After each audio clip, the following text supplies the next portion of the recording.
이명박 대통령이 보석으로 조금 전에 이제 풀려났는데요. 349일 만에 1년이네. 거의 1년 만에 자유의 몸이 된, 이 자유의 몸이 아니에요, 사실은. 이따 얘기하겠습니다. 근데 10억 보석금이라고 그랬는데 사실 10억이 아닙니다. 10억이라고 이렇게 막 올가미 일심오는 거예요. 잘 생각하셔야 돼요. 1,000만 원 내고 보증기금에서 1,000만 원 내면 10억에 대한 보증을 해주는 거예요. 그 1,000만 원 사실 이명박 대통령 측에서 낸 거죠. 근데 이렇게 그냥 검찰이나 법원에서나 언론들은 10억이야! 이러니까 돈 없는 사람, 야, 그럼 10억 있는 놈들은 풀어나는 거고, 돈 없는 놈들은 깜빵 가는 거야?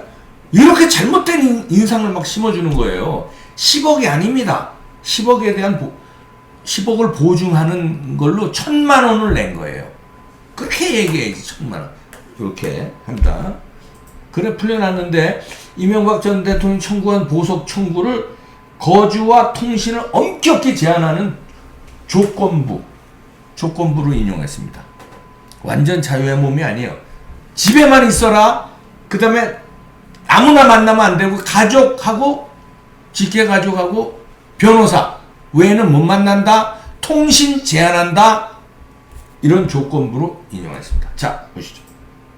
재판부가 구속 만기일에 선고한다고 가정해도 고작 43일밖에 주어지지 않았다. 그러니까 약간 변명을 하는 거죠.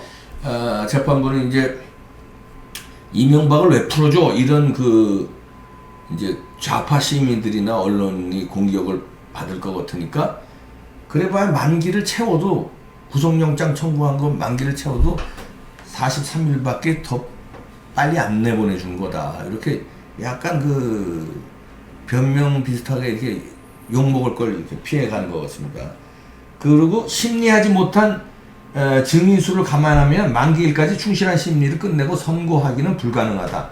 다시 말해서 구속영장 청구해서 지금 들어가 있는데, 그게 만기가 되려면 43일밖에 안 남았는데 43일 동안에 이게 재판부에 선고하기가 불가능하대요. 잡고 있어봐야 43일인데 그때까지 끝낼 수가 없다는 겁니다. 왜냐면 재판부도 한번 교체가 되고 이래서요, 뭐 새로 심리하고 이러느라고 시간이 딸리는 모양이에요. 그러니까 꼼수죠, 이게. 꼼수에 저는 이명박 대통령이 넘어갔다고 보는 겁니다. 자, 이렇게. 그리고요, 보시죠. 그 꼼수 얘기는 제가 좀 이따 다시 해보겠습니다. 구속 만료 후 석방되면 오히려 자유로운 불구속 상태에서 주거 제한이나 접촉 제한을 고려할 수 없다. 이겁니다. 다시 말해서 43일 이후에 구속 날짜를 다 채우고 나오면은 그때는 더 잡아둘 수가 없거든요. 재판은 계속 되겠지만, 그러면은 주거 제한도 못하고 접촉 제한도 못해요. 근데 이거는 조건부로 풀어줬기 때문에 고작 43일 아무도 못 만나고 통신도 제한되고 주거 제한되고, 그겁니다. 이 재판부와 이 문정부의 꼼수. 그 다음에 보석을 허가하면 조건부로 임시 석방의 구속영장의 효력이 유지되고, 조건을 어기면 언제든지 다시 구치소에 구금할 수 있다. 그러니까 가택연금이나 마찬가지예요. 그 전에 YS나 DJ가 군사정부 시절에 가택에서 꼼짝 못하게 했거든요. 연금 상태거든요. 그거나 마찬가지예요. 조건 어기면 다시 들어가는 거예요. 그러니까 조건을 지키려면 꼼짝 말아야 집안에서 꼼짝. 아무도 못 만나고. 그겁니다. 그리고 그래서 저는 이 꼼수라고 생각하는데, 저는 그래서 이게 무슨 꼼수냐면요, 10억 일단 이랬잖아요. 그러니까 일반 국민들이 생각할 때는, 이명박 대통령은 돈 많은 사람, 돈 주고 풀려난다,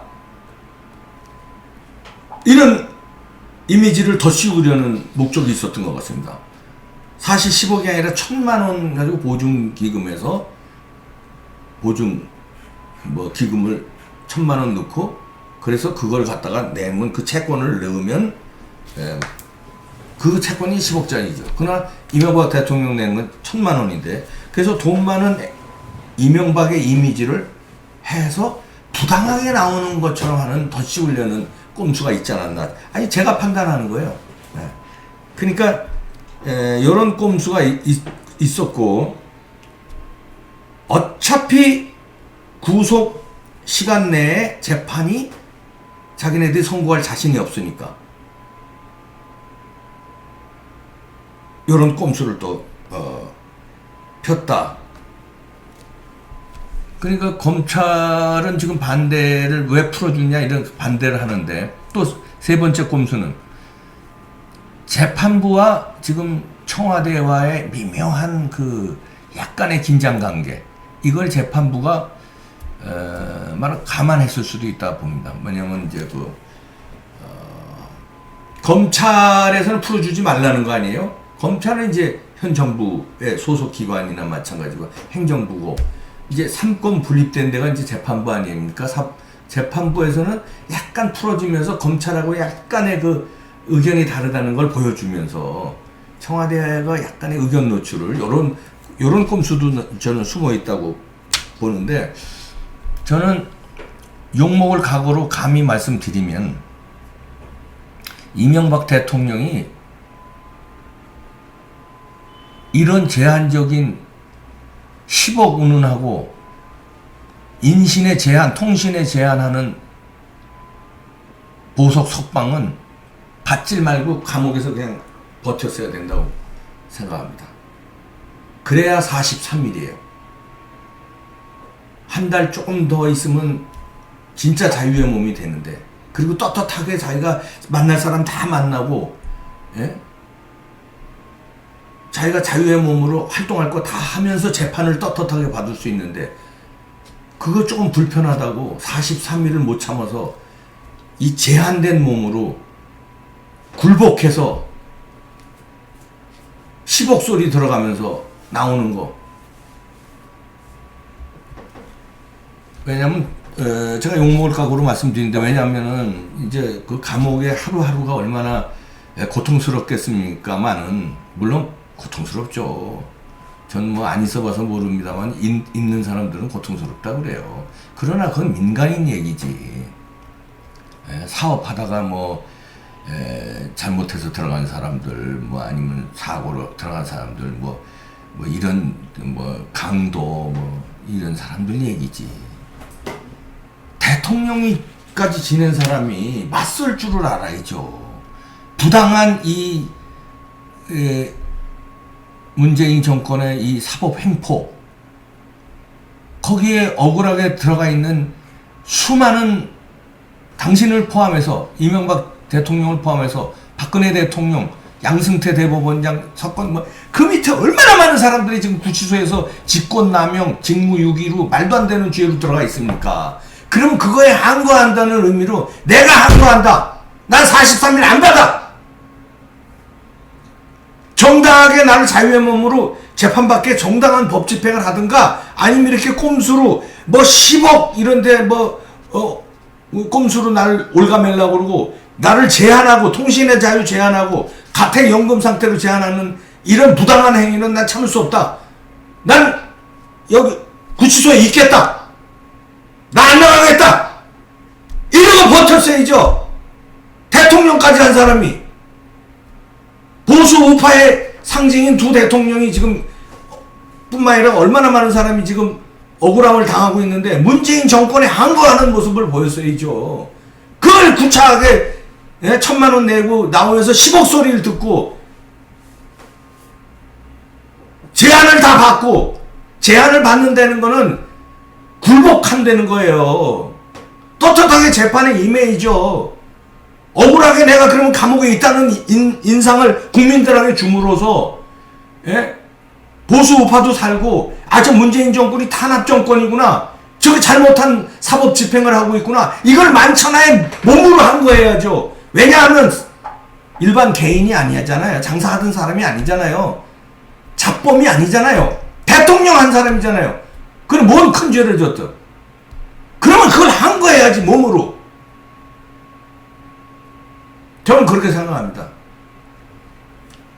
뭐 이명박 대통령 측근에서는 저를 욕할지 모르겠어요. 그럼 네가 대신 깜빵에 가봐라. 깜빵에 얼마나 고통스러운데 너 그따위 얘기를 해. 80인데 나이 연세가 뭐 호흡 곤란증도 있고 그래서 건강 상태도 안 좋은데 네가 43일 그걸 가볍게 봐. 저를 욕할 수 있어요. 그러니까 욕먹을 각오로 지금 말씀드리는 거예요. 사인이지 그거는. 한나라의 대통령을 지낸 사람이, 보수파의 대장을 한 사람이 그 정도 고통을 감수해야지. 국민들은 지금 썩어 죽어가고 있는데 43일을 못 참아요? 그걸 한 걸 못해?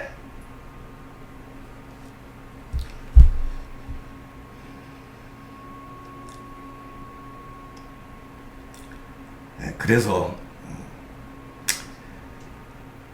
오늘 제가 갑자기 안중근 의사의 어머님 생각이 났어요. 갑자기 불현듯 떠오더라고. 떠올라서 안중근 의사가 감옥에 있을 때 어머니가 편지를 씁니다. 아들에게. 비굴하지 말아라는 내용이에요. 그 편지를 여러분에게 소개합니다.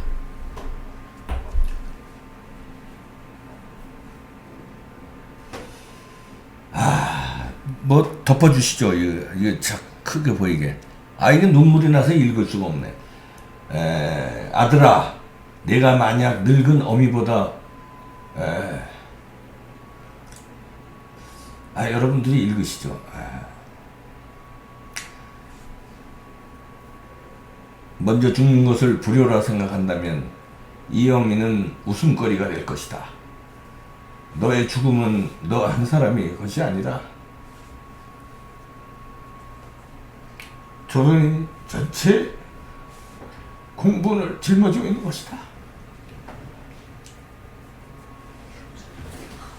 네가 항소를 한다면 그것은 일제의 목숨을 구걸하는 짓이다. 내가 나라를 위해 이 일은 즉 딴맘 먹지 말고 죽으라. 옳은 일을 하고 받는 형이니 비겁하게 삶을 구하지 말고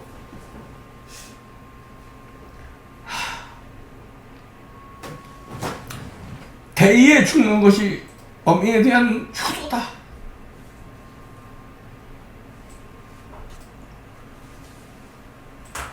못 읽겠습니다.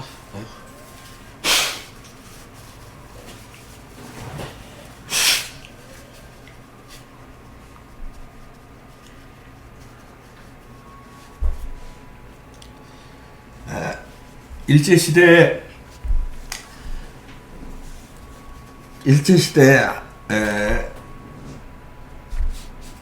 항거하기 위해서 뭐 자식들 있는 사람들은 다 심정을 알겠습니다. 자기 자식이 죽는데 왜 항소하지 말라고 그러겠어요.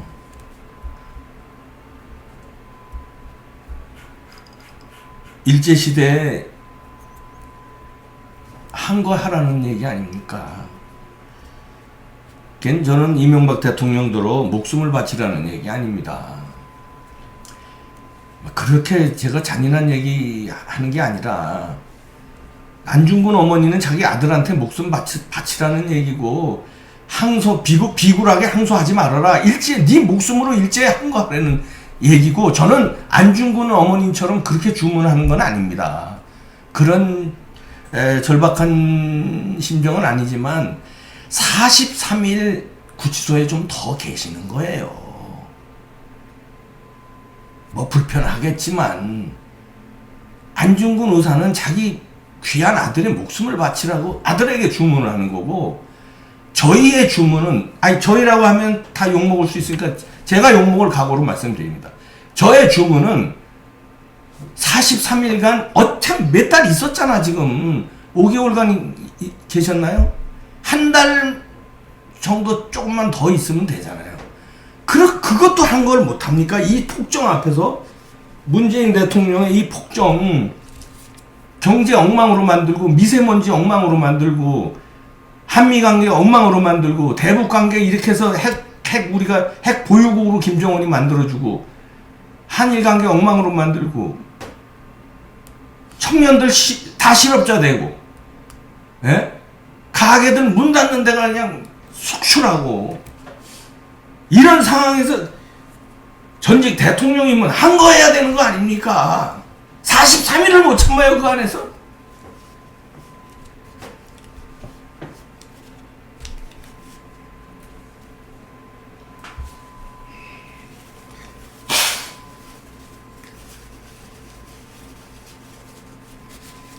이명박 대통령 지지자들은 뭐 오늘 석방되는데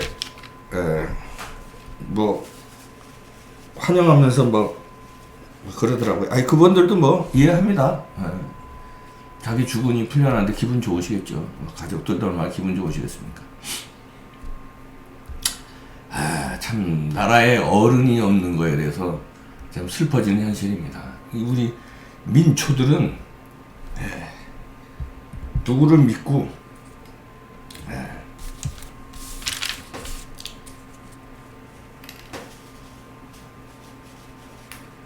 훌륭한 어머니십니다. 안 죽은 의사 어머니 얘기했습니다. 내 이러면 안 되는데 이거. 이거 바꾸고. 아유, 왜 또 욕 많이 먹겠죠 뭐. 욕 먹어도 전 뭐